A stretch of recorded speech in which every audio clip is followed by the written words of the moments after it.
Dutch. Thank you for being here. It's my pleasure. Actually, thank you for having me.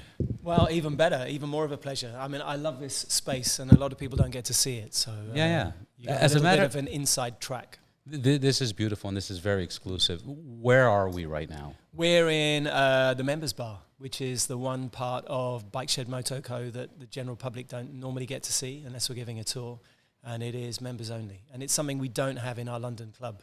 So although we have, you guys don't have it in the no, we have I we had have no idea. over 600 members in London, but they join for all the other reasons. They join for the community, the rides, the track days, the adventures, the trips, the camaraderie. Well, let's not slow for it this down. bar. I'm very excited about this, but let's slow it down real quick. So right now we're in Arts District, Los Angeles, California, at a new location. This has been open now 3 months, correct? Yep, that's right. This is Bike Shed Motor Company, Yep. or Motor Club. Moto Co. Moto Co. Yep. And you guys originated in London about 13 years ago. Yeah, just about, I suppose it is, 2011 we started properly as a business. Now what is the origins? How did you guys come along? Well, it was a hobby. It was a blog. So I guess it was about 2009, 2010, maybe. I was riding motorcycles, and Vicky and I both worked in media and broadcasting and TV. And Vicky's your beautiful wife. Yeah, she's my wife. Partner, business partner. Yeah, so we both worked in media together, actually, and we got married. And we both had great jobs, 4-day week for me. So I was free on a Friday. And for my birthday, we had recently seen Tron with a Ducati Sport Classic 1000 limited edition black and gold motorcycle in the opening scene. And I was like, what is that motorcycle? And when Pierre Terblanche bought that bike out for Ducati, nobody wanted it, nobody liked it. And really? Suddenly it became a legend. Vicky bought me one for my birthday. And I was getting into sports bikes and riding faster and faster, having grown up through off-road and supermoto and then those giant supermotos that everybody was building in the early 2000s. And I got into the Sport Classic and started customizing it. But it was at that time when everybody was personalizing and customizing motorcycles. And it was very different from what had gone before. And it was very different from the way motorcycle marketing was being run. Trade shows, magazines were all based around sport or commuting. And it was a trade environment that wasn't interesting to most people I knew. Yeah. And they loved retro style, but modern performance. And this Ducati summed that up with upside-down forks and Brembo brakes, and yet it was an air-cooled engine. And so I started customizing the bike. And Vicky said, why don't you blog about that? Because I was a creative, so give yourself an outlet. So I created a blog called Full Tilt and started writing about it. But at the same time, I had friends that were doing similar things. A couple of friends of mine, Tim and Kev, had a company called Spirit of the 70s, and they were customizing motorcycles, CB750s, early Kawasaki's, making them kind of modern retro. There was a guy called Adam who had Untitled motorcycles. He was doing the same thing with BMW, kind of the old kind of boxer twin airhead motorcycles, doing what everybody's been doing for the past 12 years or so. And they had blogs, and I was like, well, why don't we combine? Why don't we put it all together? And so simple, but so creative and awesome, It was kind of like, but nobody was doing it. We should share this. I mean, the only person that was doing something was Chris Hunter with Bike Exif, and it was email then. This was before Facebook, really. Yeah. So it was all on email, and you get an email in your inbox every week, I think, or was it every day? But it was just pictures, and this bike has flat side carbs or whatever, and it's like, okay, fine. But I wanted to tell our story. And then I ended up doing all the work. But I said, well, we need to call it something. We called it Bike Shed Motorcycle Club because we thought, well, it's a club. It's like a club. When you find someone who rides, it's like being in some kind of club. And bike sheds in England, it's really colloquial. It's the big wooden hut in your back garden where you make things and hide things and work on motorcycles that you'll never finish or whatever. So I thought that was kind of an ironic name. And I also kind of like BSMC. It was a bit like BRMC, Black Rebel Motorcycle Club. And I kind of thought this is is the stupid English version of that. Yeah. And so I put together this kind of website blog that was Bike Shed. I kind of did everything. The guys kind of got a little bit involved. I was re-editing their stories. But, we were a happy bunch of friends doing that. But really, whenever we got together once a week in our local pub, we really sort of talked about everything. Apart from motorcycles, we talked about kind of fashion and cameras and lighting and stuff we liked. And we might talk about watches, or we might talk about camera lenses, or whatever, adventures, travel. And I realized it was quite a unique crowd of people that are into more than just the machines. And they love the aesthetics. They love building. They love a whole bunch of stuff. And I realized there was a community around it. And we said, well, let's do a show. And we were drinking beers. We were having one of those beer conversations. And we were coming up to the November UK Bike Show, which is a big trade fair. And it's put on by the Motorcycle Industry Association, the MCIA. And all the brands have a footprint based on the size of their share of market, I think. And they get given this spot. And it's boring. The only women that you see in there are paid to be there, or reluctantly dragged along by their other half. There weren't a lot of women in motorcycling that found that interesting. And you're either seeing bikes that are available next year to buy that I wasn't interested in, because no one was making anything I wanted to buy. Yeah, I'd rather have an older bike and work on it, or the Ducati Sport Classic. What you guys are doing, yeah. Yeah, they'd stopped making that bike. They made it for 3 years and then they stopped because nobody bought one. And so we were like, well, what would happen if we did a show? And straight away we were talking about really good food and a place to sit and hang out, and making it friendly for our other halves who don't ride, or friends, with really good eye candy and photography and art on the walls based around bike culture, maybe live music. We talked about pop-up barbershops, pop-up tattoo shops, comfy Chesterfield sofas. It should look like somebody's big converted garage. And so the following week, we met up for beers again, and I said, I booked a place. So I booked a venue. How many people are you at this point? About 12. 12. Just me and a bunch of guys. I mean, and mostly in media and TV. I think Vicky was probably the only woman at the time, maybe. A few kind of, wives and girlfriends got dragged in. But it was a good bunch of people, good bunch of creative people. And, Vicky was very keen on the hospitality side of it and making it a place where she would go, because she doesn't like going, she rides motorcycles. You can't drag her to a trade fair. She's not interested. Yeah. Or eating bad food and drinking shit coffee. She's not interested in that. Or hanging around kicking what most tires. People do in general, unfortunately. Yeah, and it's kind of like wandering around, kind of, commenting on tires and suspension. That's not really her thing. So she wanted to make it a show that she would enjoy as well.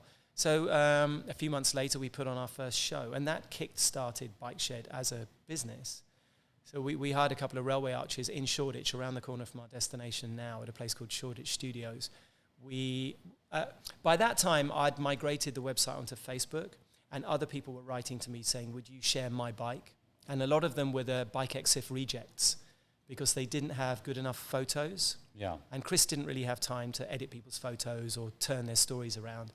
And so I kind of got all the underdog stuff. So someone to build a beautiful bike, send me some crap photos. I mean, that's always one of the greatest stories, is getting the underdogs. Yeah, so turning it into... It was kind of fun, because I was giving them tutorials on how to take better photos, and then I'd edit them, and I'd kind of clone out all the crap in the background. And right. So, and I kind of won a lot of friends by doing that, all across Europe and kind of beyond as well. So when we did that first show, I emailed all those people that I was sharing their stuff or writing their stories for them.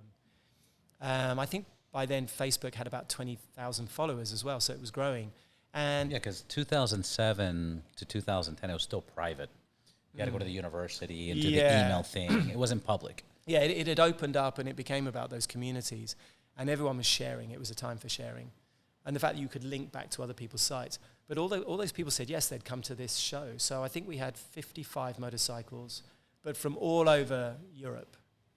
We had some exhibitors from Thailand as well. These guys called Elder Helmets came from Thailand with their crash helmets.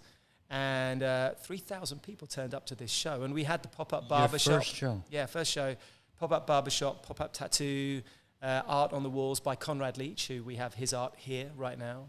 And photography by great photographers. I mean, the whole thing was very similar to the club experience that we put on now, because it was small scale. It was 2 railway arches. And we hired, hired sofas, Chesterfield sofas. And we had a bar, and we had retail, but it was all curated. It wasn't stuff on sale. I was like, well, we want the new stuff from next year, not the sale stuff from last year that you're all trying to get rid of. And we created this amazing show. And How much did it? Of course, the economy and everything's changed in today's market. As instead of before.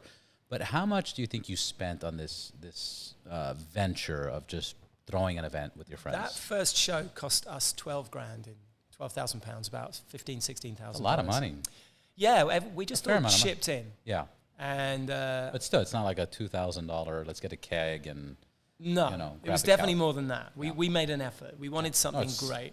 Yeah. And also at that time, it was a hobby, and I was earning good money in advertising, and most of my friends were making good money. So for us, actually, we could afford for everyone to throw in $2,000 or $3,000 and see what happened. Beautiful. And that first show was free. Actually, we didn't charge tickets. Beautiful. And we got an amazing response in the UK motorcycle press.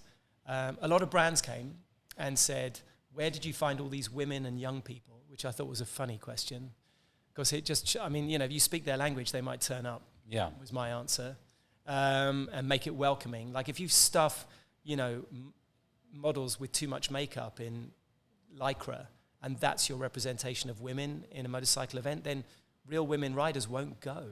Yeah, it's derogatory. It's not 1972. It's interesting that you say 1972 because it's that's what the marketing was before. It was like, oh, people expect this and like this, so let's advertise to that. But they weren't really communicating with their target market. No, I think it's we all love a super hot girl, right? I'm a guy, but I don't need one in my face trying to get data capture from me or marketing material or telling me about the new Panigale when they've just been given something to read. Right. That's awkward. I don't want that. And I want to be in a place that represents the community. It should have women in it because women exist in the community. Yeah. So I think we kind of struck a chord with a whole crowd of people that love motorcycles but didn't like the way motorcycle culture was at that time, and they didn't go to they didn't read magazines, never mind not going to trade fairs. Yeah. And they wouldn't go to a dealer either. They're buying secondhand bikes and modifying them and customizing them. So it was a different crowd. And the manufacturers were interested. And the press said we'd put on, I think the headline was something like a bunch of amateurs put on the best motorcycle show the UK has seen. Something like that. And I was like, wow. Oh. So we thought, well, we better do another one, because that same year, from 2012 into 2013, and 2012 was when we planned the show, and May 2013 was when we did it, because we also wanted a season opener. I didn't really get why all the bike shows were at the end of the season. I was like, well, I want a show at the beginning of the season, not the end. But we kind of realized that we'd kind of struck a chord and that we needed to continue this, because at that time, there was a kind of a zeitgeist. There were, Chris Hunter was out there with Bike Exif. Deus was kind of out there really championing bike culture. I think motorcycle riders pounced on Deus. They also did the surfing and all the other stuff, but I think bike culture really gave them a big kind of lift up.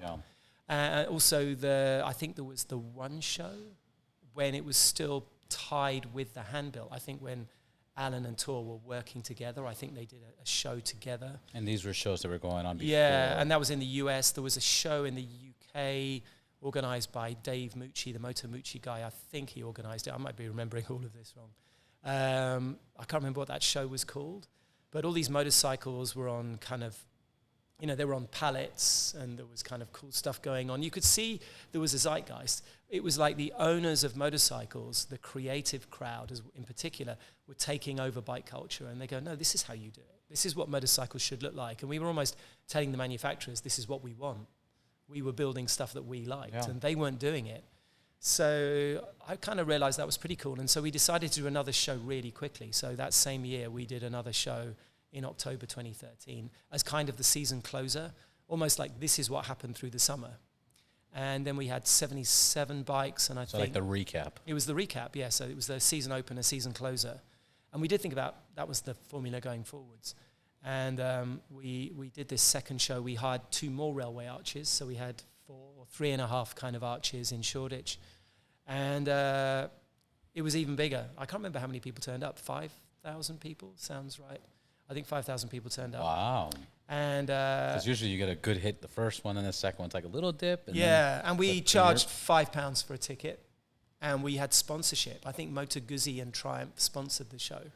Very nice. Which was great. Very happy with that. And we made our money back and the money that we'd spent on the first show. So straight away we were suddenly Kudos. break even business. You know, I didn't really think of it as a business. I thought of it as a hobby. And I thought, wow, there are people here that want to sponsor this. The exhibitors who are trading want to trade and come in and sell stuff. And we decided to turn it into a proper thing. We realized it was actually a business.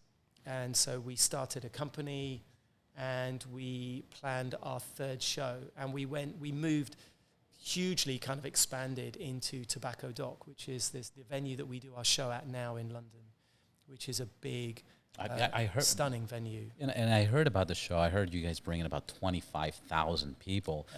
Almost. 19,000 people, yeah. Well, almost 20. Well, this is America. We exaggerate. Yeah, 25,000 50 million trillion people. All those people. But I heard about the show, but my understanding, my assumption was you guys started the club first and then the events, but you guys started off events. Yeah. I mean, the event was kind of like an annual celebration of our culture.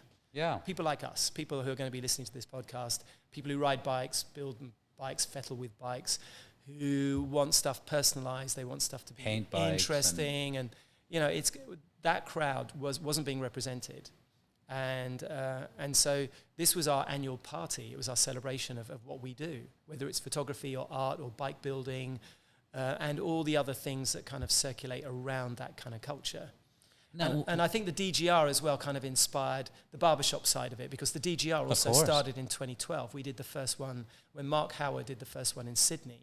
We did it in parallel in London. So me and Mark were like, well, I said to Mark, if you do one in Sydney, I'll do one in London. So all of that was tied together. The gentleman rider, the barbershop haircut, but maybe with rolled up sleeves and tattoos on show. All of that stuff just... Cigarette pack. It was all kind of happening. Yeah, it was all just happening all at once.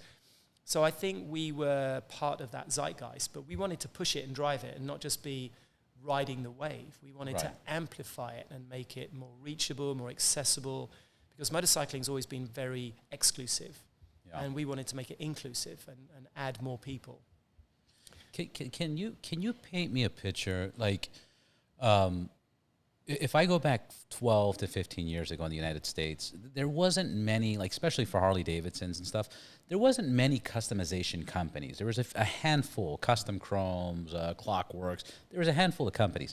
Now there's unlimited amount of customizations, and California's always had a style. I just had somebody on the podcast not too long ago.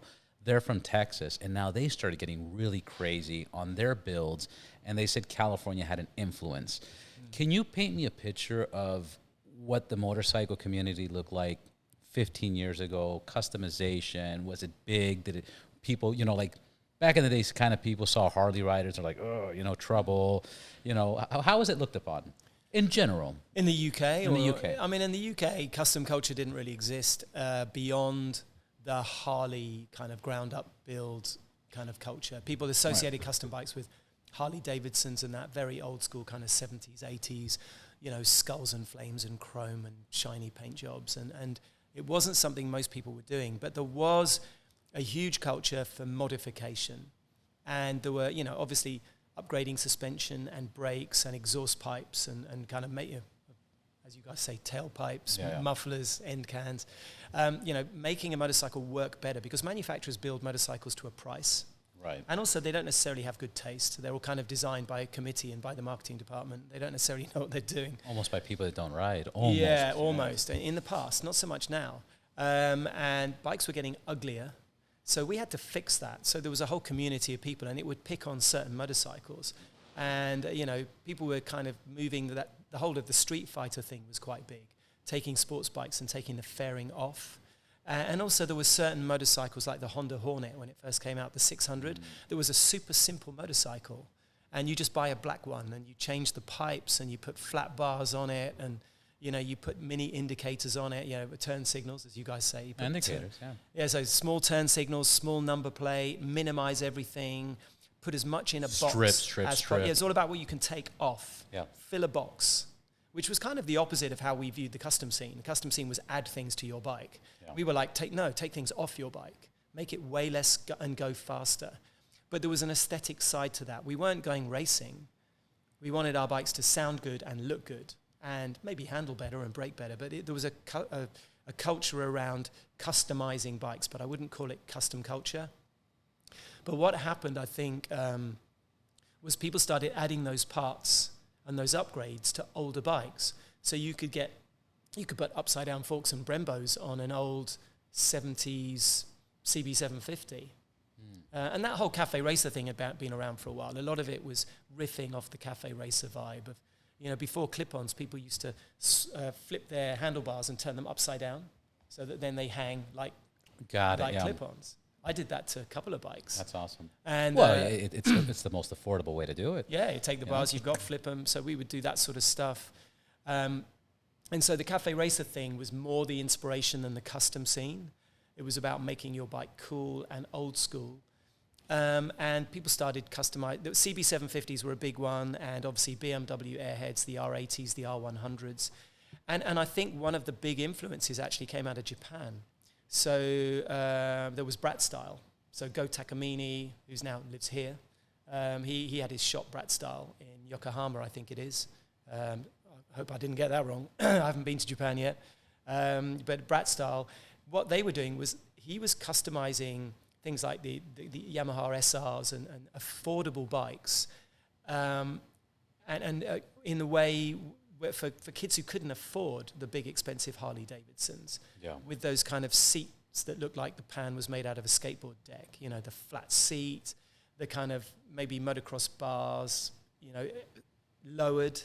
It was almost kind of, Brat Style describes it quite well. They were the little brats of the custom scene done on the cheap. And leaving the patina on the fuel tank, these kind of and not only that, but accessible too, because getting a Harley back in the days was almost, even for Americans, it was difficult. Buying a bike. Yeah, it was expensive, and it was expensive, but it was limited. If you went in and said, "I want a red one," they'd be like, "Well, we got a black one coming in 3 weeks. Take it or leave it." Oh, right. No. So that was it. I think for me, it was that what inspired me from it was taking motorcycles that look like motorcycles, where you've got a fuel tank, and underneath the fuel tank is an engine, and I can see it, and it's made of metal, and it hasn't got plastic crap all over it. And then you sit behind the fuel tank, and you hang on in a kind of a racing a position that means business, not laid back with your arms up and your feet forward, but you're either kind of motocross style or Cafe Racer style, and you want to throw that bike around, be loud, make noise, look cool, a little bit Mad Max, a little bit maybe punk rock. And that was the scene. Yeah. The scene was a little bit Mad Max, a little bit punk rock. Take something old, take an old motorcycle and put Brembos and upside down Olin's forks on it, try and make it go faster, put flat side race carbs on it, make it cool, delete the airbox, which ruins the fueling, and then you have to fix that. But it was a whole aesthetic around that as well. People were doing stuff. So it was a little bit of a blend of Brat Style meets a little bit of the Street Fighter scene, and not really that related to the custom scene. And that was what people were excited about. And it was visually beautiful. It looked good. Those motorcycles just looked great. And the people are still building them like that now. That's amazing. That's amazing. Okay, so then you do your second event. This is the crowd you're bringing in. And what happens after this? Well, after the second event, and while we were planning the third event, we had loads of people come to this show and say, well, what is this? And people were kind of saying, this is awesome, because it's like a kind of a club. It's like a hospitality event with sofas and cocktails and good coffee and nice food, as well as all the motorcycles. And because we styled it as a kind of a pop-up club, people were like, well, should this exist every weekend? And that was a bit of a question. Should this be every weekend? And obviously, ideally, we'd all love to do that. And a couple of our visitors sought us out and sought out me and Vicky and said, well, whose show is this? What is this? And one of them was a guy called Nicholas Cowell, who's Simon Cowell's brother. Nicholas Cowell is a huge motorcycle rider. He's his own. He runs his own business. He's a real estate. And lives in the UK, loves motorcycles, and he's good friends with Charlie Borman. And they were planning to open a pub for motorcycle riders and have it as a members club. And he kind of said, I want to talk to you about this idea I've got. And there was another guy called Frederick Lukoff, who's he's actually a Dutch guy. He was living in the UK, and he was the president and CEO of Stella McCartney.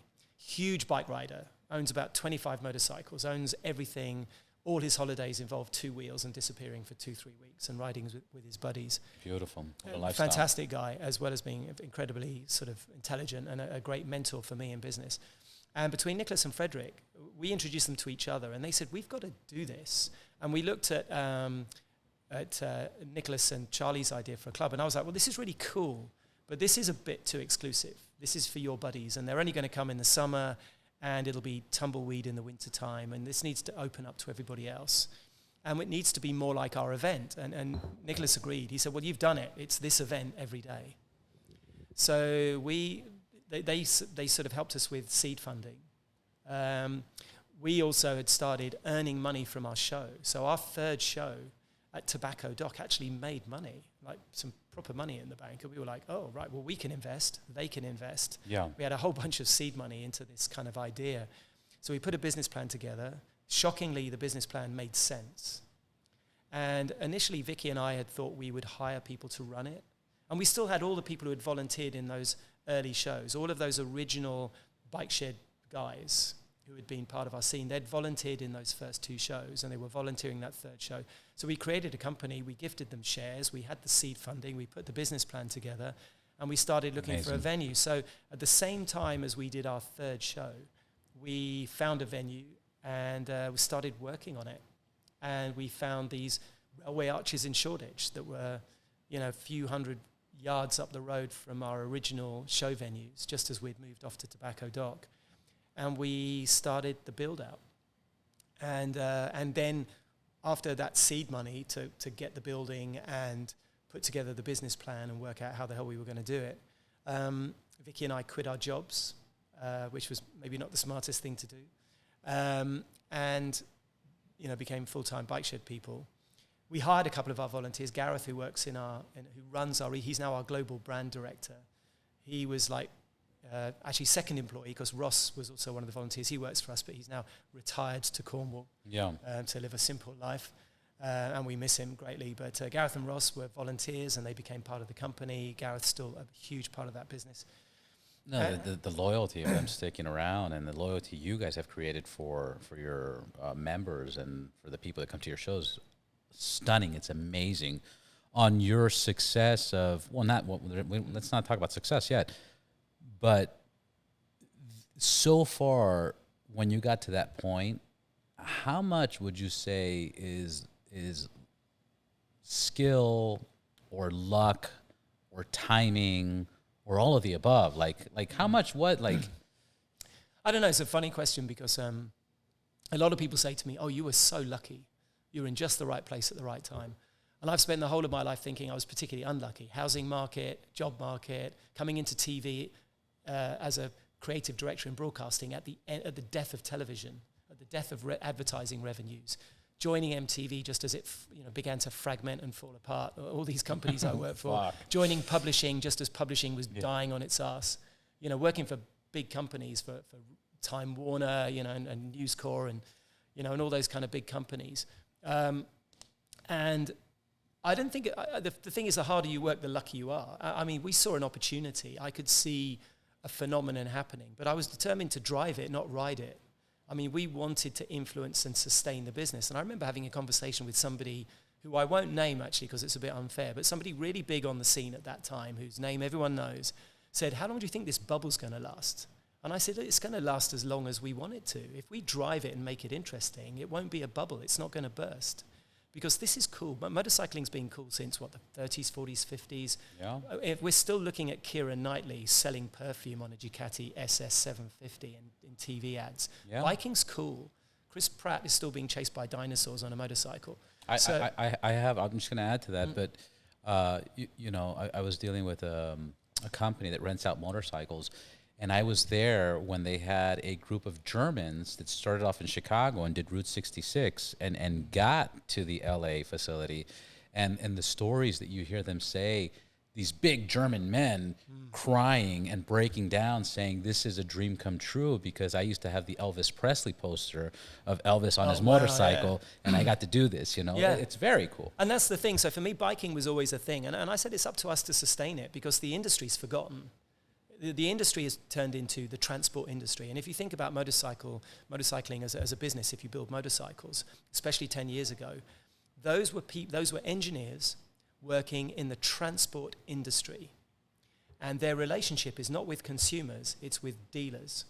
So they're successful if they sell their bikes to a dealership, and their look and their badging, and to turn a dealer into a soulless dealer, a single brand dealer, and to buy their big logos, and to buy their shiny floors, and to buy their lighting and all of their point of sale merch, furniture. It's a lifestyle. Yeah, but that's the thing is those brands didn't have a relationship with the customers at all. Yeah. And a lot of the time, the dealers were just people who loved biking and wanted it to be a job, and they weren't necessarily amazing marketeers or business people. They just loved bikes. So there was a disconnect between us and the manufacturers, because to me, motorcycling is a lifestyle choice, and it's about passion and freedom. It's not transport.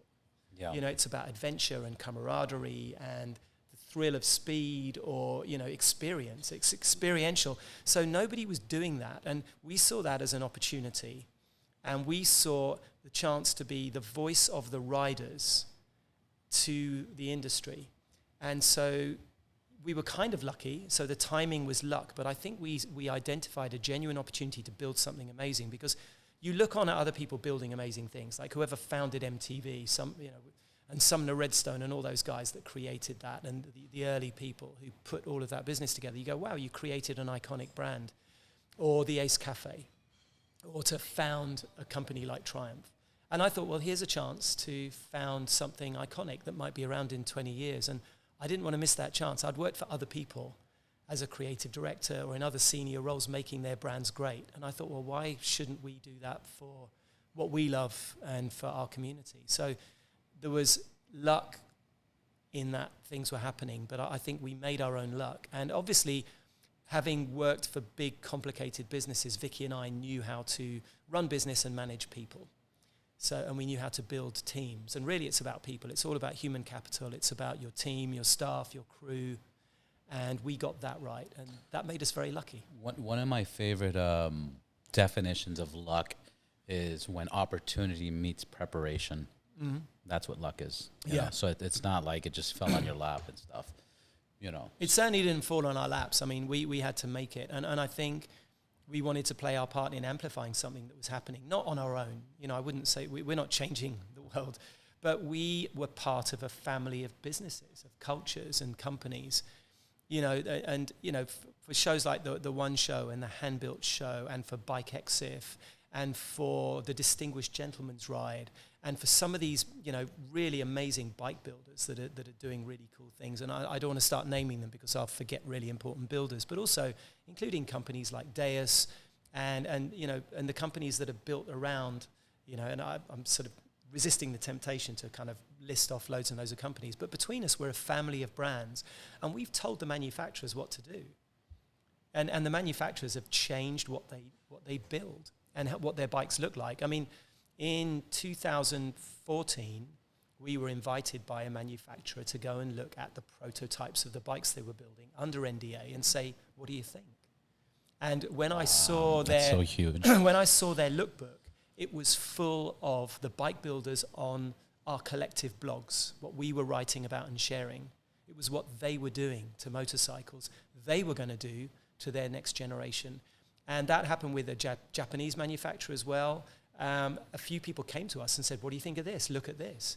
So we ended up confirming what they were seeing and saying, yes, this is what people want. They want smaller turn signals and smaller fenders, and they want more attractive, license plate holders, and they want tidier, tighter switch gear, and they want a retro look and feel. They want a motorcycle where you can see the engine, and the fuel tank sits on top and the seat is behind. And they created the modern classic range, and they were all doing it. Triumph and Moto Guzzi and Ducati with the Scrambler. Suddenly all these brands were going, we need to build bikes that look like the bikes our customers are building out of our own old models that we don't make anymore. And then the Japanese got on board. So I think collectively we all played a big role in putting the soul back into motorcycles. And so I think collectively we made our own luck. Yeah, no, absolutely. Sounds like that. Would you say riding motorcycles was was kind of like a luxury. I think it is a luxury. Yeah. I mean, I think what we deal with...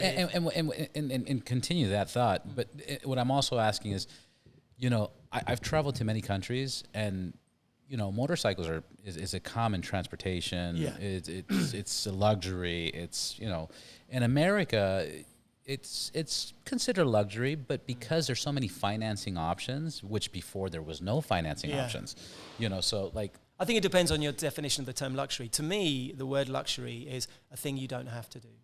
Right. I mean, you don't have to eat out. Eating out is a luxury. You can go to the store and cook at home. So every time you eat out, if you dine at somebody else's premises and they cook for you and they do the washing up, that's a luxury. You don't need that. And you don't, I mean, unless you live in Bangkok and you kind of can't afford a car. Those are the that's extremes. Transport. But in terms of people who buy a motorcycle for lifestyle, it's a luxury. 100%.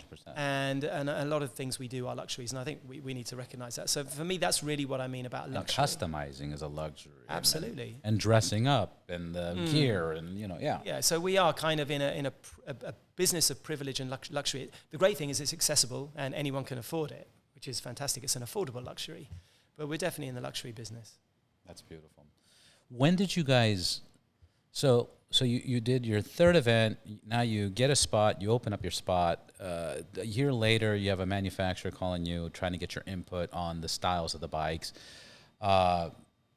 When did you guys say, "Fuck, man, we did it"? Like we're a big deal. I don't know where, because the first years are difficult, and there's challenges, and there's money, and maybe you haven't even got to that point now. No, I'm not even sure we have got to that point. I mean, you've been on TV shows, you've been on you guys are world known at this point. Yeah, but it's weird. We always feel like the underdog. You know, we're always slightly underfunded, slightly fighting against a COVID. You know, we just opened a venue in the middle of 2 years of COVID. It closed our UK business. I mean, it could have killed us. We survived through loyalty, the generosity of our friends and our backers. I've never been able to relax. I still earn less than I did before I started doing all of this on an annual basis. I have a huge overdraft. I'm not kicking back. I work 7 days a week, and I just had my first vacation in 5 years. So I don't feel like we've made it. I feel like we're constantly fighting. And, you know, things have been amazing. I mean, I'm very, very happy. I love what I do.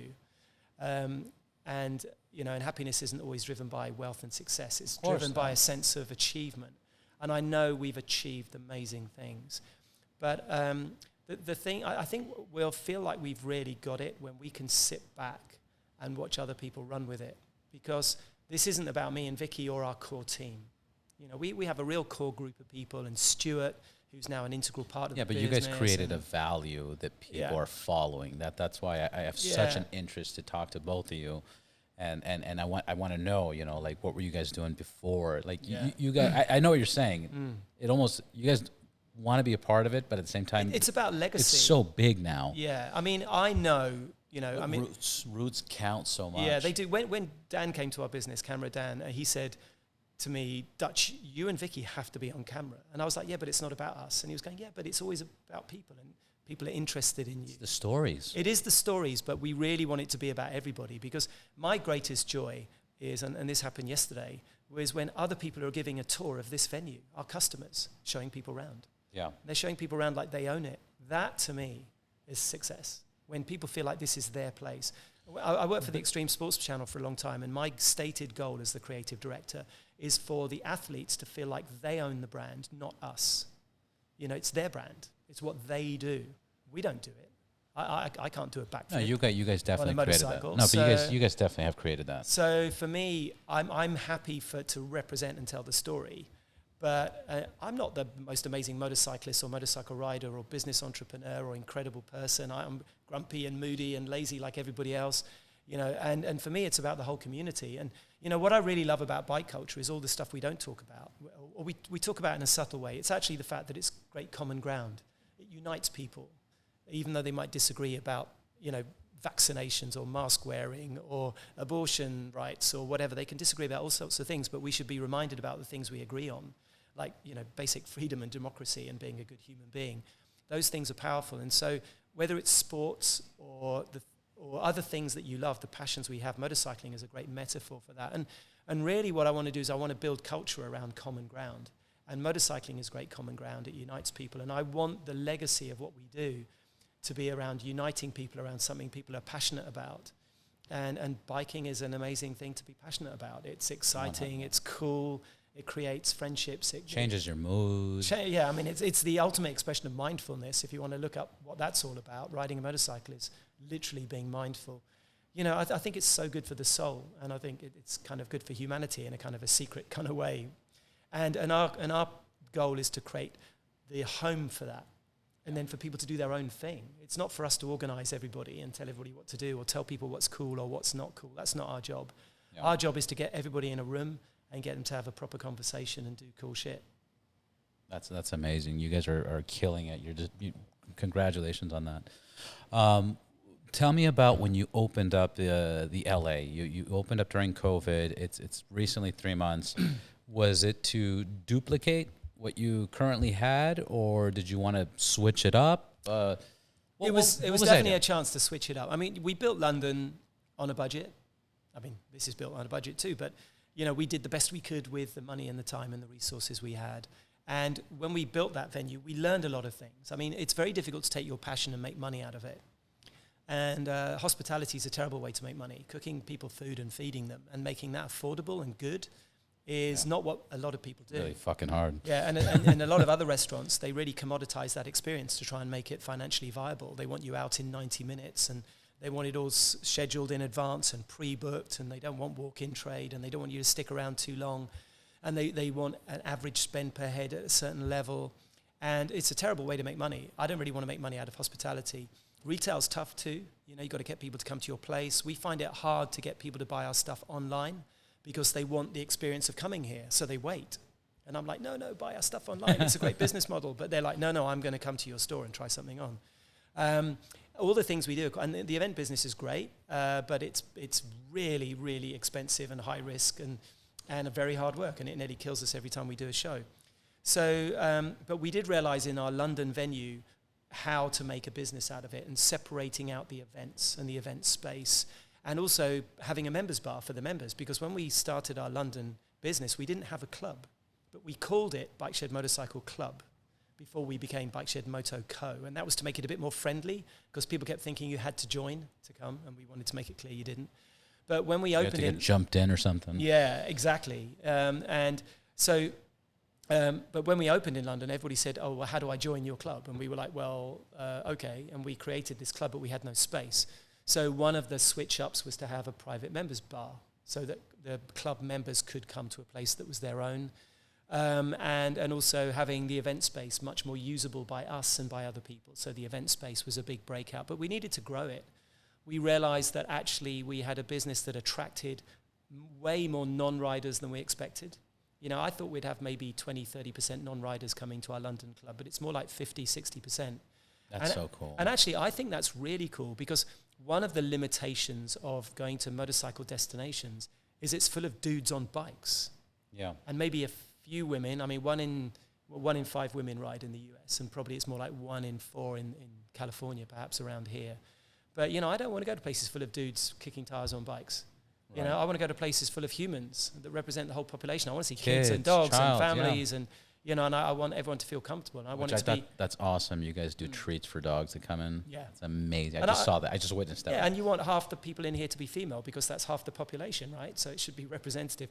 So one of the things we didn't expect in London was to be a really popular food and drink destination, a hospitality destination for non-riders who were enjoying bike culture in the way that, I guess, if you can go to the Hard Rock Cafe and not play the guitar, right, or the drums, you don't need to be a rock star. Right. So you can come to Bike Shed if you don't ride a motorcycle. And actually, it also, the other side effect was it united the biking tribes, because whether you come on a Harley or a sports bike or an adventure bike or some uber cool cafe racer that you built yourself from the ground up, if half of the customers in the building don't ride, you guys are all pushed together as the real deal.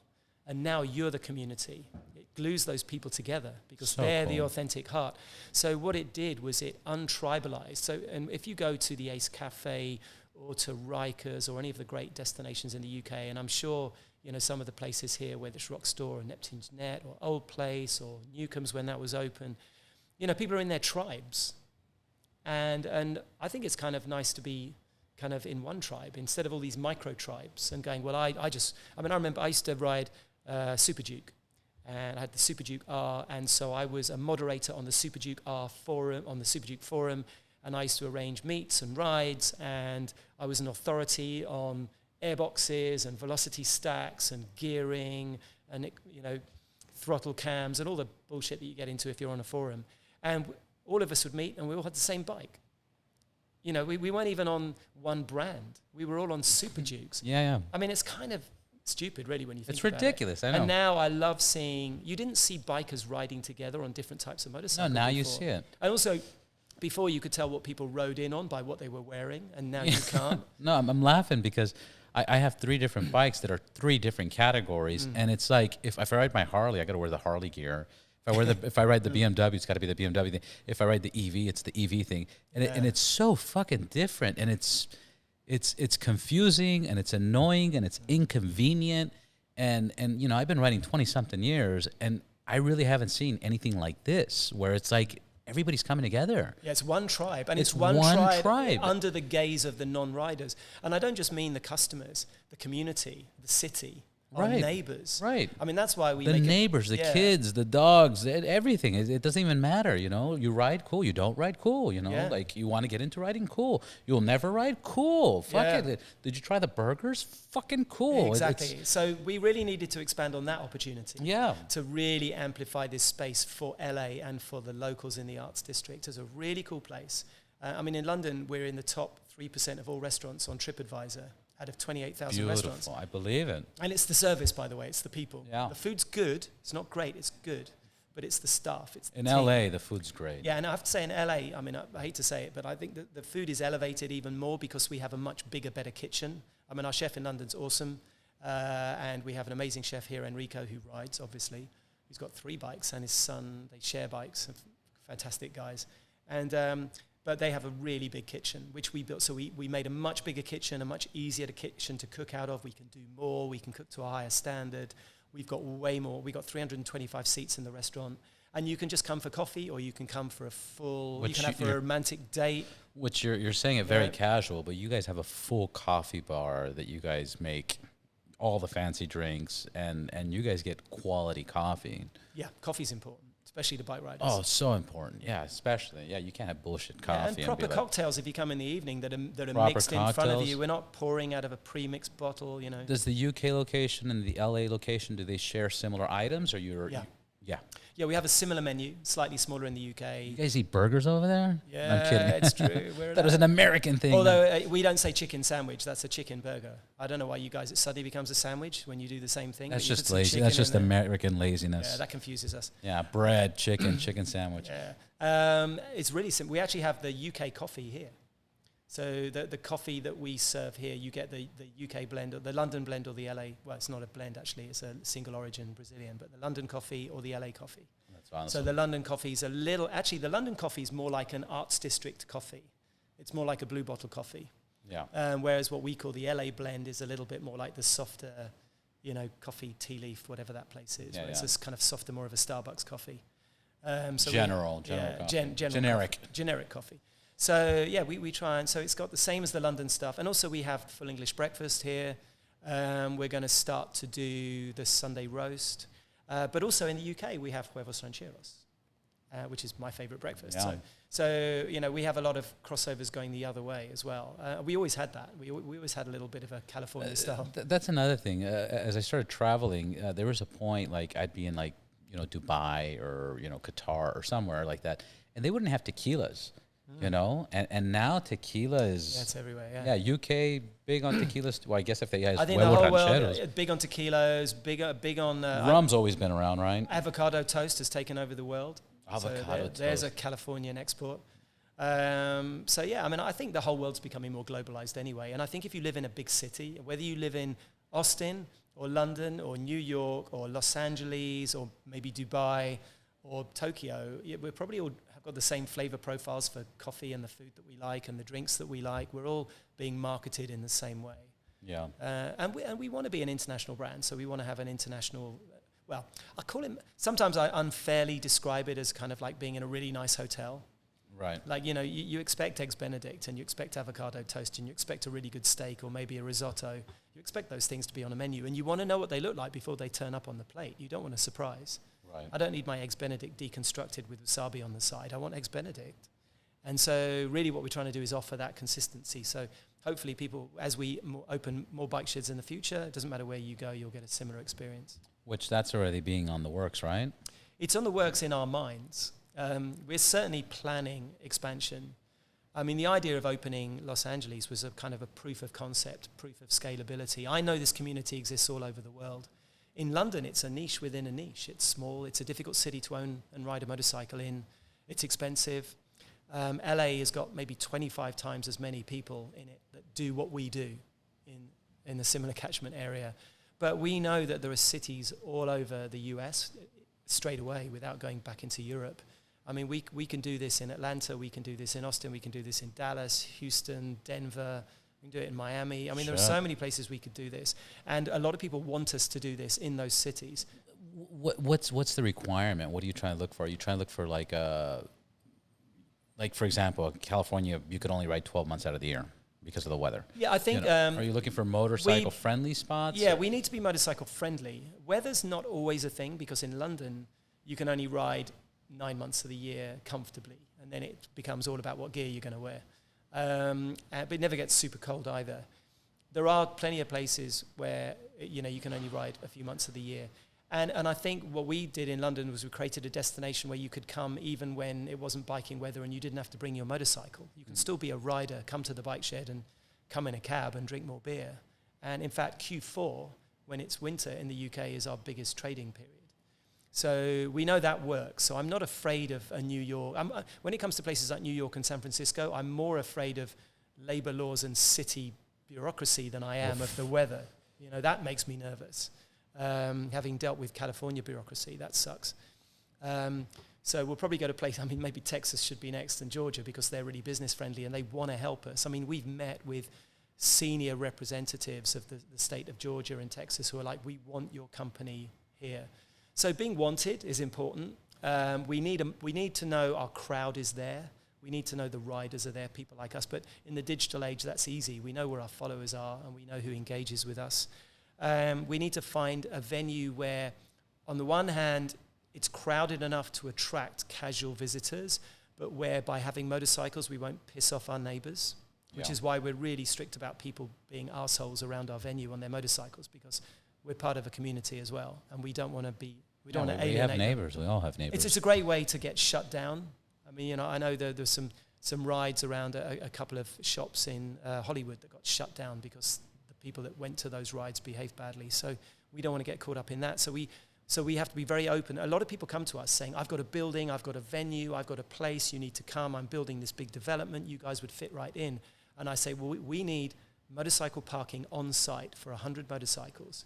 And if some of them are a little bit noisy, we need to not be hated by our neighbors. That's almost like step one. And also we want character and soul. And we need finance, we need money. We built this business off investment funding. We've got 89 backers. And they're riders. They're just riders who've done a little bit better financially than some of the rest of us. On a business point of view, how do you go about your funding? Do you do it privately? Do you guys reach out? Do you guys make it public? It's been private, which is difficult. It's limited that way, right? Yeah, it's very limited.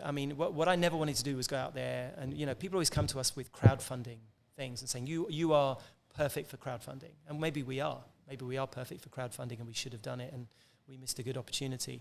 But we've done kind of what I call curated crowdfunding.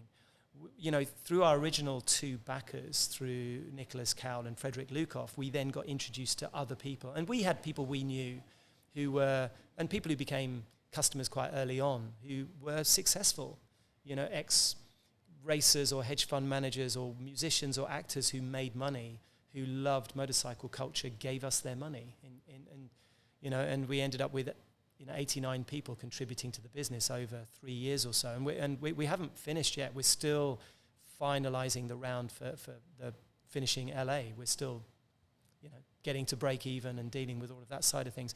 But it's incredibly difficult because, it's a private, personal conversation. We want our backers to be people that we could go for a beer with. We don't want the big VC money where they want a 3-year ROI and they're looking for the exit strategy.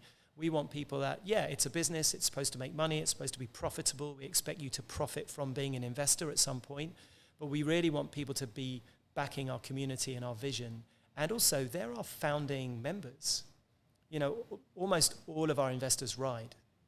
I would say 90% of them ride motorcycles. And those that don't ride drive and love cars and collect cars or motorcycles. And they're our best customers. And you wouldn't know them from our members or our normal customers when they're in here. They're just part of the community. They're the ones who made loads of money at some point. And I can put my energy into this business, and Vicky can put her energy into this business and, give our sort of heart and soul into making this great. And what they're able to do is put their money into the business. So it's been a difficult way of doing things, but it's been rewarding. Yeah, it's a passion industry. Yeah, it's a passion industry. Yeah. It's a passion investment. It's not just numbers. It's passion. And you guys been doing that. And I know you're super busy, and I appreciate all the time you're giving me. How is it working with your wife? It's because you guys are life partners, business partners. It was really hard at the beginning. Now you're in different countries. You guys have your kid, your family. Yeah. How's that? I mean, it's definitely an art, and it's taken us a few years to get it right. I mean, I think the thing is, me and Vicky are really different. She's like panic first, check later. Like she'll go, oh my God, I've lost my phone.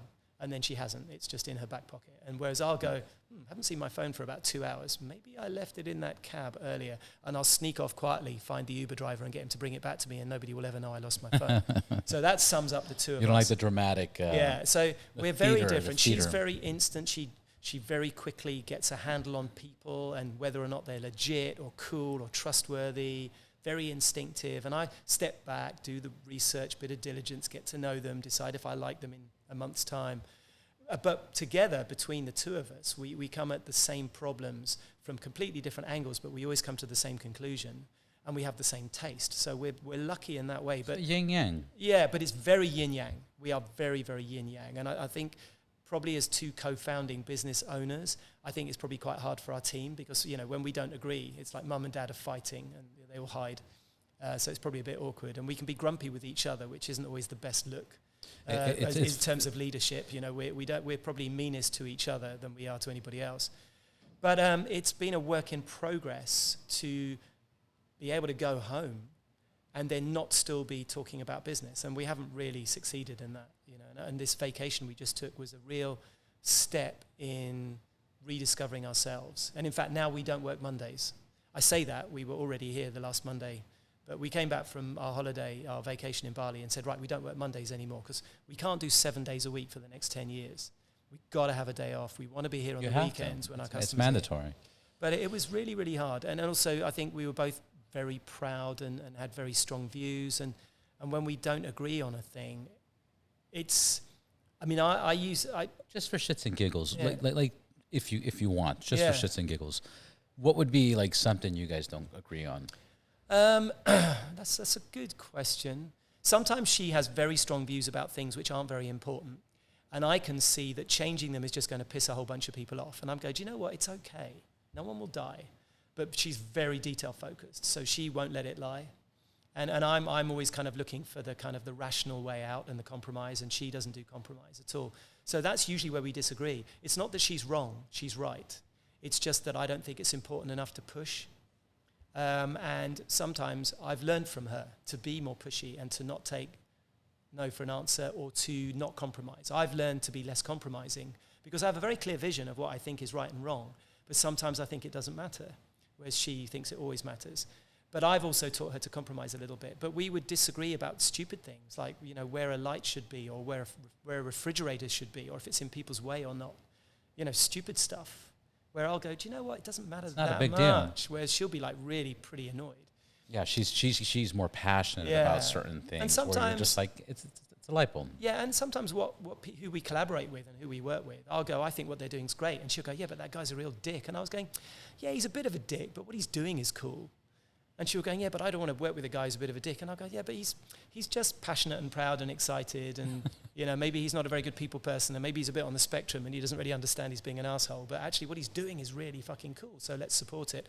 So we'll disagree about soft things like that. I mean, we don't have major business disagreements or anything like that. But I think it's really tough. I wouldn't recommend any couple do it. We found our way, but it was not easy. Yeah, no, congratulations on that. It's amazing. You guys are doing it very beautifully. Somebody actually just showed me a picture that they took of you and Vicky casually, just, in each other's arms, overlooking at the parking lot. Oh, cool. And they were like, how amazing are they? They established this beautiful business, and then their relationship and just everything about them is awesome. And then actually one more last thing. Tell me about the decoration and who you guys worked with to execute LA, because LA's beautiful, a beautiful location. Oh, thank you. I mean, the artwork, the paintings, the everything. Well, we're both very aesthetically driven. We're both very creative, and I think, we always like that idea of trying to find a place that anyone would feel comfortable in. You want it to be kind of aspirational and upmarket, but not exclusive.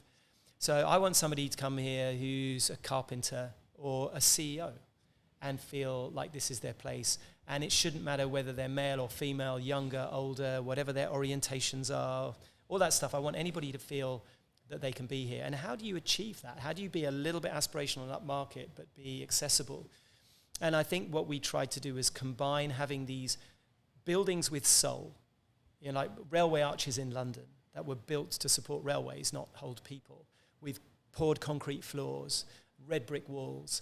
And here we've got concrete floors, red brick walls, open ceilings. And we wanted to take that industrial feel that feels timeless and kind of maybe a little bit masculine.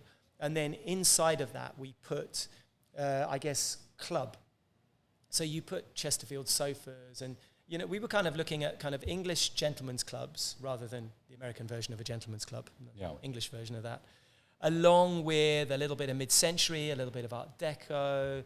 Because it's very Kingsman. It is it is in here. This is very Kingsman because we wanted this to be like a British gentleman's club. Because why not? It's fun. Panelled walls and, kind of. I want to buy a sword. I want to have a sword now. Yeah, you need a sword and an open fire. I mean, none of this needed to be here. This was just fun. But the rest of the space was really so good taste. Yeah, we wanted to make it feel really cool and really photographic and really nice. And we took that kind of 20s and 30s LA aesthetic of kind of Art Deco and post-Art Deco and early industrial, and mixed that in with English gentlemen's clubs. And also that kind of garage culture where you might have an old Chesterfield sofa and a mid-century Danish sofa side by side with a G-plan coffee table and a stove. Right. I wanted that eclectic, almost eBay. Yeah, I like it like in the other rooms. The blue and in London, we were literally built on eBay. We bought all of our sofas from different people. We went onto eBay and said, we'll have that sofa and that chair, and then tried to match it with other ones. I mean, here was a bit different because we needed to open the place quickly. So we ordered 40 sofas from Chesterfield and had them made. But we want them to wear in, and they're not all exactly the same color. And, we wanted to have a little bit of a vibe to it. But really, it was about trying to find somewhere that felt cool and aspirational, but not exclusive. So anyone would feel comfortable, and riffing off that industrial with a little bit of kind of, because Art Deco's kind of timeless. But this is you and Vicky doing this. Yeah, I mean, we work with an architect, and actually he's a really talented architect and a good company that called Spacecraft, and they specialize in restaurants. But actually, we knew exactly what we wanted. He helped us with space planning and construction. But we literally, down to... This is not wallpaper. This is... It's called anaglypta, so it's like 3D wallpaper. But down to the spacing of, how many levels all of the wood paneling would be and whether it's turned or not and all those things. I love it. Oops, my bad. I love all the little flamingos and the... Yeah, we went to this huge place called King Richard in Whittier, which is like this giant building full of secondhand stuff. And we bought the dogs, and we bought the flamingos, and we bought the clock, and there's loads of stuff in here from there. So much stuff. Yeah, we just kind of went out and wanted to look collected over time. And I know I don't want to compare it to this, but it reminds me of like a casino in Vegas, where it's like any corner you look at and take a picture, it's beautiful. It's decored. Like the Wynn or the Encore. Like every corner is so well thought of. I mean, that's certainly nice to hear. I mean, we aspire to that. We were limited by time and money and our vision versus what we could do. But, you know, it was certainly, you know, how good can we make it? And we put a lot more effort in than we could or should have maybe. We built something that we want to be here. You know, a lot of stuff in LA especially, you buy the land, you build something new, you expect it to last 5 years, you knock it down and build another one. Yeah. And we wanted to build something a bit more permanent and a bit more timeless. Well, you guys did it. Yeah. Congratulations. So, you know, hopefully this building will stand the test of time. I mean, the building itself was built in 1945. The guts of it. The shell and the shell. So, you know, we definitely want to build something, and this is our bars are huge and big and solid and made of stone. I love this bar too. Yeah, so all of that stuff, you know, we wanted that to be around for a long time, and tough furniture. Yeah. And sort of properly built things. I have a saying I've been saying a lot lately, and it's just, I can't afford cheap shit. Yeah. You know, because it just costs you so much money. We all know the story. You know, you buy something cheap, it breaks, you do it again, and you spend 3-4 times when you could just buy it one time. Especially a motorcycle. You know, people always say to me, "Oh, I've got this much money to spend on this bike," and don't do it. Or the donor, and I'd buy spend as much money on the donor as you can, because what you really want is you want a donor motorcycle that doesn't need repairing before you start customizing it. Buy a donor that's perfect, and then customize that. Otherwise, you're going to spend all your money, you know, balancing the carbs and you know, changing the pistons and making the motorcycle work in the first place. Yeah, the other thing that people do when they buy a motorcycle is they spend all their money on their bike and they don't have money for safety gear. Also true. And it's like, guys, come on! You know, if you're gonna buy a motorcycle, you need $2,000-$3,000 for safety gear. Dutch, I hope to have you on the podcast again. I hope to speak to Vicky next time, and then any events, anything that's going on, please let us know or let me know. And I want to push you guys and promote you guys as much as possible. I love what you did here. Like I said, I've been riding almost 20-something years, and I've been looking for this my whole life. So thank you for bringing it home. Absolute pleasure. I mean, the great thing is thousands of people feel the same way. We're the same.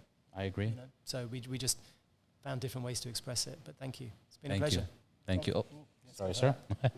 Thank you, Dutch.